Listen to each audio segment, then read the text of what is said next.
안녕하십니까. 이번 시간에는 신용대출 어쩌나 이런 주제로 한번 생각해보는 시간을 가지도록 하겠습니다. 금융당국도 제가 볼 때는 상당히 고민이 깊지 않겠나 이런 생각이 들고, 사실 소시민이나 일반 직장인 같은 경우도 있죠. 답답한 마음에서 신용대출을 내는 것 같고 가장 어려운 상황이 아니겠는가 이런 생각이 듭니다. 그래서 여러 신문 기사에 있는 내용을 토대로 한번 신용대출 한번 생각해보는 시간을 가지도록 하겠습니다. 그래서 신용대출 급증 이런 타이틀로 나온 기사를 제가 한번 모아봤습니다. 20대에 빚을 내가지고 투자한다 해서 부동산 주식 쪽으로 투자를 많이 하는 그런 신문 기사가 지금 상당히 많이 지금 언론에 보도되고 있습니다. 며칠 전에 지인 이야기를 들으니까 지금 은행에서 있죠. 신용대출을 엄청나게 일으킨다고 합니다. 특히 그 신용이 있죠. 상당히 좋은 사람들 같은 경우에 대출을 상당히 많이 해주는 걸로, 특히 코로나 사태로 인해 가지고 자영업자들이죠. 전문 자영업자들 같은 경우에 은행에서 대출을 많이 해주는 걸로 금리도 상당히 좋다고 합니다. 그래서 은행 신용대출 급증 속의 연체율도 지금 상당히 높습니다. 그래서 당국은 지금 이러지도 못하고 저러지도 못하는 상황이다. 그래서 신용대출이 7월에만 전달 대비 4조 원 넘게 급증을 했습니다. 그래서 금융당국은 이 중 상당 부분이 실제로 집을 구매하거나 전세로 옮기는 데 쓰인 것으로 보고 있다. 물론 지금 다른 기사에는 보면 신용대출을 내가지고 특히 20대 주식 투자를 많이 한다, 지금 이런 이야기도 하고 있습니다. 실제 은행에서 근무하는 지인의 이야기를 들어봐도 지금 신용대출이 급증하고 있다. 그래서 돈에 꼬리표가 없는데 신용대출로 집을 구매하면 어떻게 막나, 뭐 이런 기사가 나옵니다. 그렇죠. 원칙은 신용대출로 집을 구매하면 안 되죠. 그런데 제가 알기로는 한 달 정도 대출 일으키기 그 전에 그 이후에 사게 되면 문제가 없는 걸로 뭐 그런 이야기도 있죠. 그래서 신용대출로 집 구매를 막아라 라고 이야기하지만 막상 은행들은 또 뭡니까? 이 대출, 담보대출로 해서 또 대출이 많이 나가야지 이 마진이 생기는데, 주택담보대출을 막아놓은 상태에서 은행이 뭡니까? 이윤을 추구하는 그런 집단이다 보니까 당국 지시에도 은행들은 그렇게 떨떠름하다라는 이런 기사가 있습니다. 그래서 신용대출 금리가 보통은 주택담보보다도 이 금리가 높은 게 일반적이었는데 지금 이 상식이 깨지고 있죠. 그래서 신용대출 금리가 특히 고신용자 같은 경우에는 주택담보대출보다도 금리가 낮습니다. 그래서 기준금리 인하로 해가지고 고신용자, 흔히 말하는 뭐 아주 신용이 좋은 사람들 신용대출 금리 하락 속도가 상당히 가파르다 하는 겁니다. 그래서 고신용자를 끌어들이기 위한 신용대출 경쟁도 한몫을 하고 있습니다. 흔히 말하는 전문가 집단 같은 경우 있죠.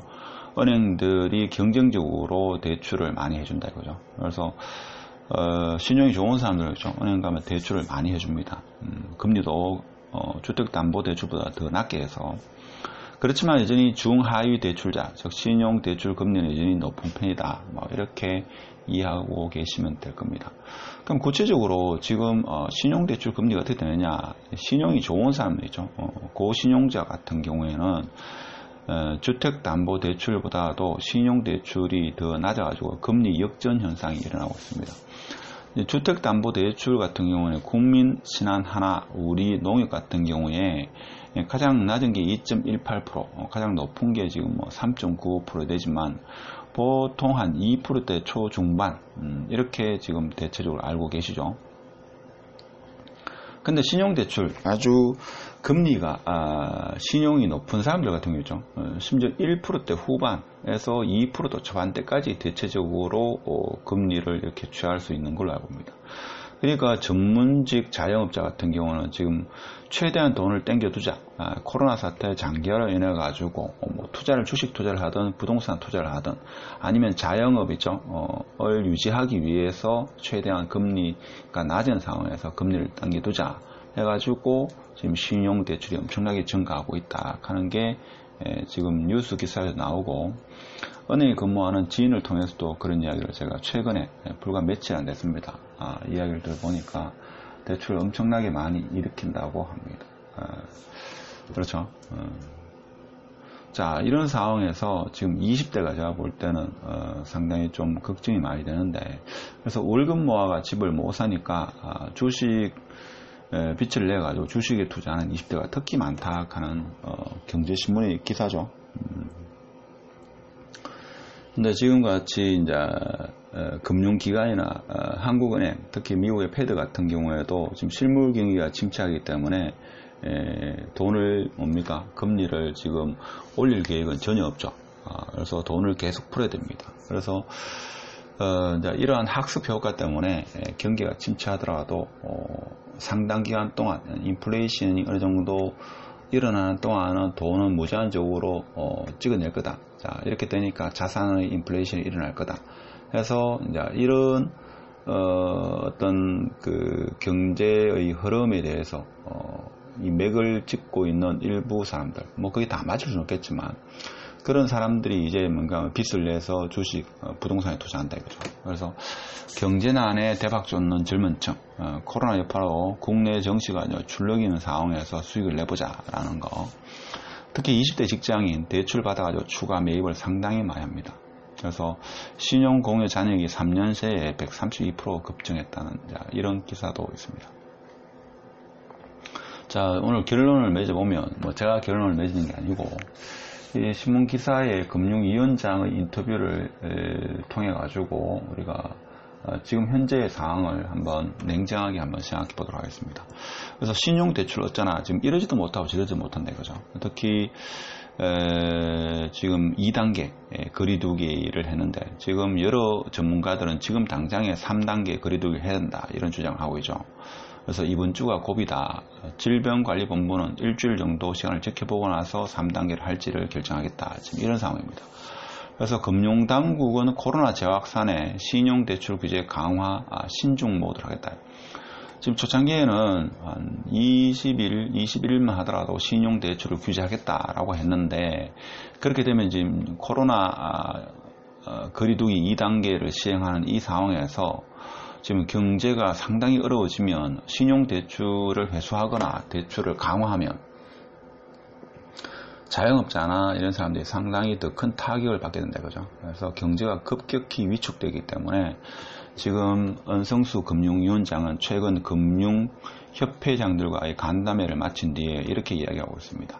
신용대출 성격이 경제 사정 악화 때문인지 주식 투자용인지 부동산 투자용인지 알 수가 없다. 그렇죠. 여기서 말하는 경제 사정이 이제 코로나 사태로 어려워가지고 지금 뭡니까 가정이나 아니면 자영업 아니면 사업하시는 분들이 경영을 유지하기 위해서 생존을 위해서 지금 신용대출을 일으킬 수도 있다 이거죠. 실제 그런 사람도 많고 그래서 이런 사람들이 있기 때문에 신용대출 규제를 강화를 못하겠다 이거죠. 물론 일부인지 상당수인지 우리 통계를 알 수 없으니까 주식 투자로 상당수 지금 많이 들어갈 수도 있죠. 그리고 또 부동산으로도 많이 들어갈 수 있습니다. 그래서 지금 금융위원장조차도 이게 어느 것이 맞는지를 알 수가 없다. 특히 코로나19 상황에서 금융협회장들에게 돈을 풀어달라고 요청하는 상황이라고 신용대출을 억제하면 상충하는 측면도 있다고 말했다. 특히 앞으로 뭡니까? 한 달, 지금 9월 전까지 계속적으로 코로나가 어느 정도 확장세가 되면 추석 때 이동 제한을 하겠다라는 그런 기사도 지금 나오고 있습니다. 그래서 지금 코로나가 2차 팬데믹이 일어나는 상황에서 신용대출을 막지를 못하겠다 이거죠. 설사 만일에 주식 혹은 부동산 쪽으로 신용대출이 흘러간다 하더라도 더 큰 내수 경제의 침체라든지 더 어려운 사태가 올 수 있기 때문에 신용대출 규제를 강화를 못하겠다 하는 게 최종적인 결론이 아니겠나 이런 생각이 듭니다. 그래서 사실 이번 영상을 찍게 된 이유가 이 신용대출은 뭡니까? 보통 대출한 사람이 6개월 단위로 고정금리 할지 이렇게 1년 단위로 할지 선택하지만 특히 20대 같은 경우에죠. 너무 조급하게 어떤 자산의 팽창을 위해서 신용대출을 일으켜가지고 주식, 부동산 투자하는 것은 정말 신중에 신중을 기해야 되지 않겠나 이런 생각을 합니다. 그래서 제가 볼 때는 한국 같은 경우는 주식 같은 경우는 좀 확률 게임이 아니겠나 이런 생각이 듭니다. 그래서 돈을 벌었다는 일부 사람들은 어떻게 보면 확률에 의해서 그렇게 번 경우가 많기 때문에, 특히 그 대출을 이렇게 주식할 경우에 좀 단타로 많이 하기 때문에 정말 신중을 기해야 됩니다. 그래서 좀 금융이나 아니면 뭐 돈에 대한 지식을 갖고 조금 더 보수적으로 접근하는 게 맞지 않겠는가, 이런 생각이 듭니다.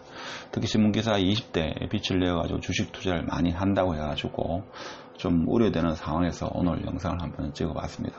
정부로서도 지금 어찌할 수 없는 그런 상황이고 하니까 좀 더 신중하시라, 이런 말씀을 꼭 드리고 싶습니다. 자, 오늘 영상 여기까지 하겠습니다. 마치겠습니다.